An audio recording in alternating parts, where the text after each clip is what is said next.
Morbi ceramic industry જે યુદ્ધ ચાલુ થયું ત્યાર પછી ગેસની અનિશ્ચિતતા સપ્લાય થઈ એના લીધે અમે 15 એપ્રિલ સુધી સ્વૈચ્છિક રીતે બંધ કરવાનો નિર્ણય લીધો હતો. 15 એપ્રિલ સુધીમાં અમને માર્કેટની અંદર પૂરતી ડિમાન્ડ ન દેખાતી હોવાથી અમે એ નિર્ણયને અમુક પ્રોડક્ટને 1લી મે સુધી અમે લંબાવ્યો હતો.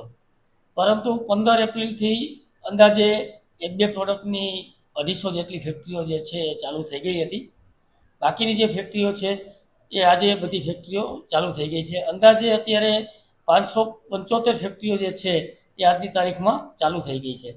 બાકીની જે બચેલી ફેક્ટરીઓ છે જેમના લેબરો કોઈ અત્યારે આવ્યા નથી અને રસ્તામાં હોય કે 2-4 દિવસથી આવવાના હોય તો એ બધી ફેક્ટરીઓ આવનારા દિવસોમાં રાબેતા મુજબ ચાલુ થઈ જશે. ગેસની વાત કરીએ તો અમારી પાસે ગેસમાં 2 ઓપ્શન હતા. એક જે છે પ્રોપેન ગેસ હતો અને બીજો જે છે ગુજરાત ગેસ હતો, જેમાં નેચરલ ગેસની સપ્લાય ગુજરાત ગેસ કંપની દ્વારા આપવામાં આવતી હોય છે. તો પ્રોપેન ગેસ અત્યારે હાલમાં અવેલેબલ નથી, પરંતુ ગુજરાત ગેસ પાસે એટલો ગેસનો પુરવઠો છે કે જેટલો અમારે રાબેતા મુજબ વપરાશ થાય છે. તો અત્યારે બધી કંપનીઓ જે છે ગુજરાત ગેસ ઉપર કાર્યરત થઈ ગઈ છે. એક્સપોર્ટમાં અત્યારે એક્સપોર્ટ આમ જોવો તો ચાલુ જ હતું, કેમ કે અમારી પાસે એક્સપોર્ટના મટીરિયલ બનાવેલા હતા, એ પણ લોડિંગ ચાલુ હતા. પણ જે જીસીસી કન્ટ્રીઓ જે હતા એમનું એક્સપોર્ટ બંધ હતું અને અમુક એવા વેસલો હતા કે જે ખાડીના દેશોમાં થઈને પસાર થતા હતા.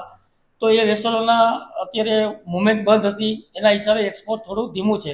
પણ બીજી કન્ટ્રીઓનું જે એક્સપોર્ટ છે એ રાબેતા મુજબ ચાલુ છે.